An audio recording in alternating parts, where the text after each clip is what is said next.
We have noted that there exist variations of the surface of the earth in its physical as well as cultural environment.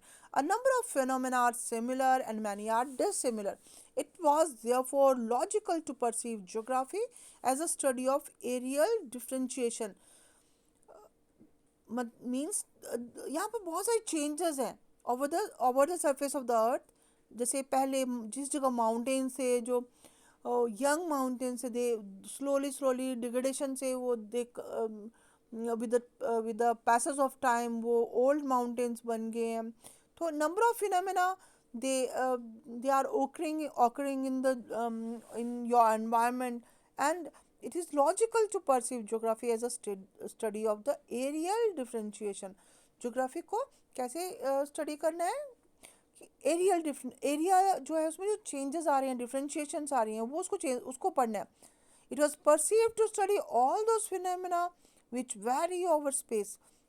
जो changes आ रहे हैं, phenomena जो processes हैं वो बदल रही हैं, उसको उसको आपने देखना है. Geography do not study only the variations in the phenomena over the Earth's surface, but also study the association with the other factors which causes these variations. और दूसरे फैक्टर्स को भी दूसरे कारक जो कारण है वो जो उसको चेंजेस ला रहे हैं उनको भी देखना है.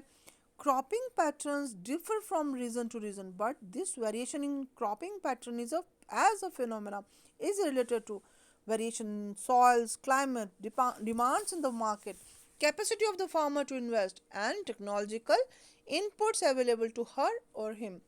तो यहाँ पर देख रही हैं क्रॉपिंग जो है, फसलें उगाना, उसका जो पैटर्न है, कहाँ मल्टीपल क्रॉपिंग है या फिर सिंगल क्रॉप उगा रहे हैं पूरे साल भर.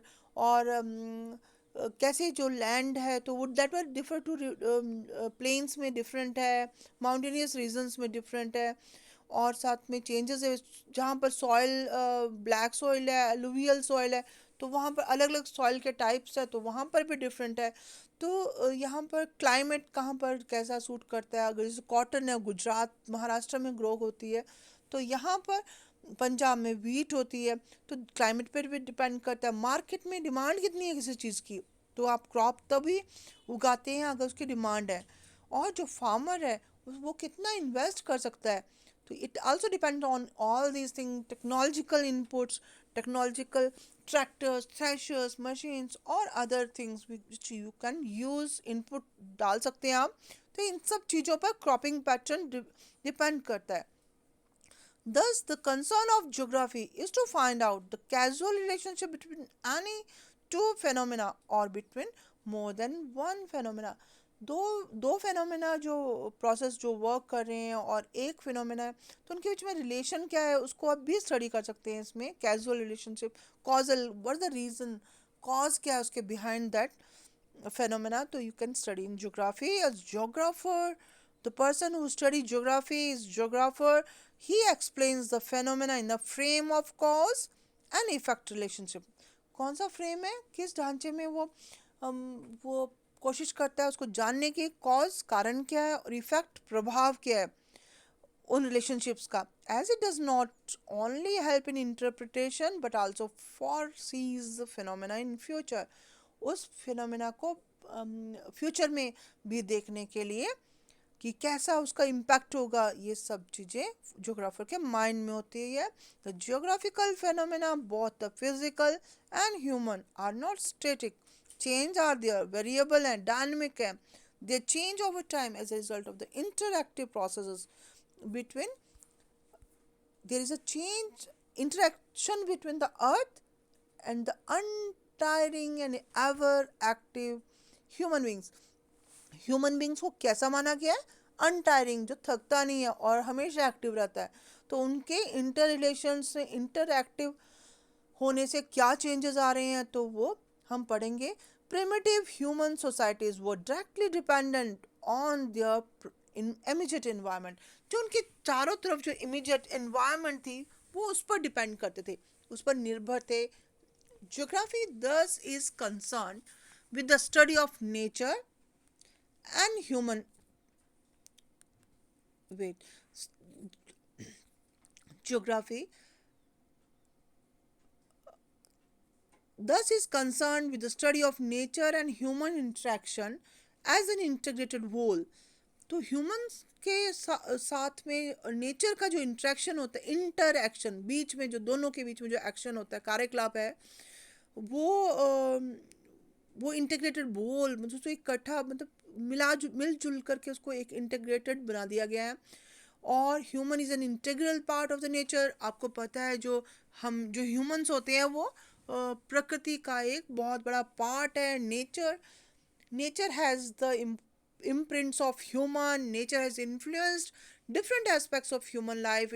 Its imprints can be noticed on food, clothing, shelter and occupation, जो व्यवसाय जो हम चूज करते हैं। तो बहुत सारी चेंजेस जो ह्यूमंस ने लाई हैं आसपास के एनवायरनमेंट में। तो human beings have come to terms with nature through adaptations and modifications. और ह्यूमन बीइंग्स जो है वो अडेप्ट करता है according to the physical environment.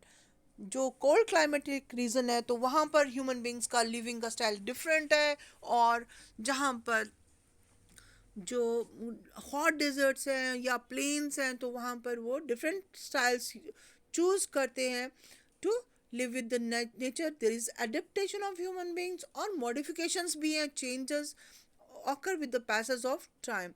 As you already know, the present society has passed the stage of primitive society. हमारी जो आज की जो सोसाइटी है उसने क्या वो मतलब अलग डिफरेंट सोसाइटी है। मीन्स कि वो प्रिमिटिव सोसाइटी जो प्राचीन जो पुरानी थी उससे बहुत ज़्यादा बदल गई है। और ये सब एडेप्टेशन और मॉडिफिकेशन का भी काम है। Present society has modified their natural environment.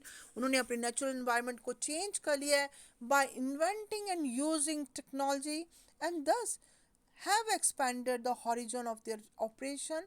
अपना जो ऑपरेशन का जो वर्क करने का जो हॉरिजन है मतलब जो आसपास जो एरिया है वो चेंज कर लिया है by appropriating and utilising the resources provided by nature. जो रिसोर्सेज अवेलेबल है नेचर ने उसको प्रोवाइड किए हैं उसको अपने लिए बेनिफिट के लिए यूज़ करने के लिए। With gradual development of technology human beings were able to loosen the shackles of their physical environment. loosen the shackles मतलब वो जो जंजीरें जो ह्यूमन जो फिजिकल एनवायरनमेंट ने उनके चार तरफ जकड़ा हुआ था उसको उसको वो लूज उससे वो बाहर निकल रहा है। उस जंजीरों को वो तोड़ रहा है। Technology help in reducing the harshness of labour. जो श्रम की जो कठोर श्रम की जो कठोरता थी, श्रम की कठोरता उसको रिड्यूस कर लिया है। इंक्रीजिंग लेबर एफिशिएंसी, जो श्रम करने की जो एफिशिएंसी थी का वो ज़्यादा से ज़्यादा वर्क कर सकता था उसको बढ़ा दिया है। And provided leisure to human being, और ह्यूमन बींग्स को आराम भी प्रोवाइड किया है to attend to the higher needs of the life. हमारी ज़िंदगी की और भी ज़रूरतें होती है, मॉरल एस्थेटिक वैल्यूज़ जो लाइफ की हैं उनको अटेन करने के लिए। It also increase the scale of production and the mobility of labour. So जो प्रोडक्शन का जो स्केल है ज़्यादा बढ़ा दिया, प्रोडक्शन ज़्यादा इंक्रीज हो गई है और लेबर की mobility, labour is more mobile मतलब more available. The interaction between the physical environment and human beings has been very succinctly described by a poet in the following dialogue between human and nature. यहाँ पे एक कवि की धारणाओं को humans और nature को डिस्क्राइब किया है उसने। You created the soil, God को कहा है उसने, you created the soil, I created the cup. Soil से मिट्टी से कप बना लिया। यू क्रिएटेड नाइट, आपने नाइट बनाई तो मैंने आई क्रिएटेड द लैम्प, मैंने लैम्प बना लिया ताकि मैं ओवरकम कर सकूँ डार्कनेस को। Human beings have claimed there contribution using natural resources.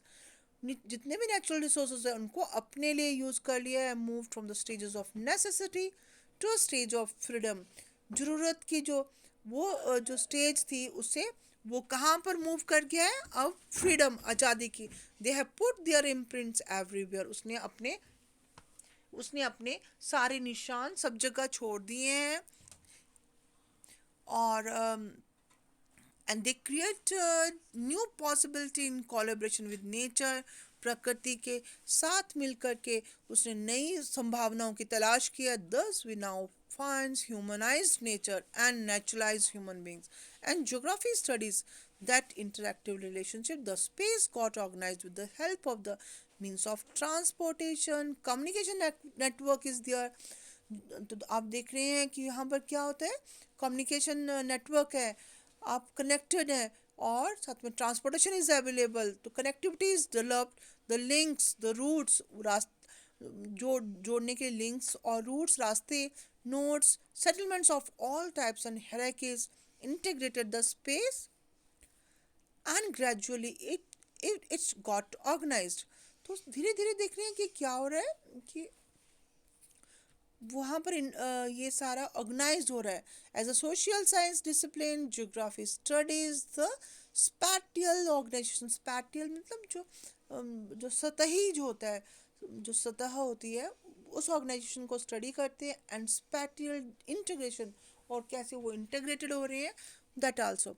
Geography as a discipline is concern with 3 sets of question.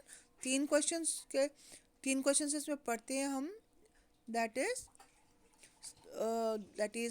some questions are related to the identification of the patterns of natural and cultural features as found over the surface of the earth.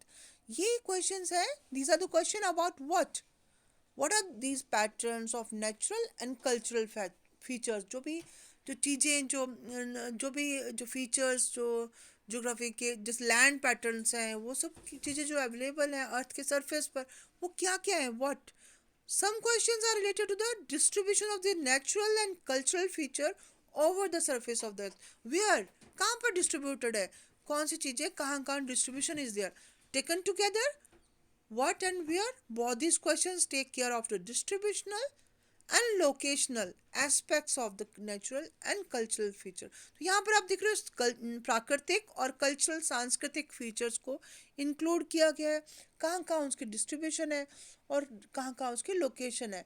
तो these questions provided inventorized information of what features and where located. It is inventorized, मतलब inventory है एक पूरा one by one. These two questions make the geography a scientific discipline. उसको क्या, geography को एक science के तौर पर स्टडी किया जाता है. The third question is related to the explanation of or the causal relationship between the features and the processes and the phenomena. तो एक तीसरा क्वेश्चन जो है, प्रश्न है, वो है एक्सप्लेनेशन के लिए, उसको एक्सप्लेन करना कि क्या, क्यों उनके बीच में क्या रिलेशनशिप है उनके बीच में. The aspects of geography is related to why is there a relationship, क्या क्यों है रिलेशनशिप. ओके, तो यहाँ पर आपको geography is a discipline is related to space and takes note of spatial characteristics and attributes. Spatial means सतही, जितने भी कैरेक्टरिस्टिक्स हैं और एट्रीब्यूट्स हैं उसको स्टडी करता है. It studies the patterns of distribution के पैटर्न्स, लोकेशन, कहाँ कहाँ लोकेटेड है, कंसंट्रेशन कहाँ पर ज़्यादा है over space, and interprets them, उनको इंटरप्रेट करना, उसके बारे में जानकारी देना, them providing explanation for this pattern. It take notes of the association and inter relationship between the phenomena, उनके बीच में क्या संबंध है और क्या वो कैसे रिलेटेड है एक दूसरे से, और उनको फिर इंटरप्रेट करना, मतलब उसको समझना, उनको बताना हमको कि providing explanation for these patterns. So it also takes notes of the association and interrelationship between the phenomena resulting from the dynamic interaction. कैसी interaction है, static नहीं है, रुकी हुई नहीं है, that is dynamic, continuously changing है, evolving है, human beings और physical environment में. तो अब next हम पढ़ेंगे geography as an integrated discipline that we will do tomorrow. Okay.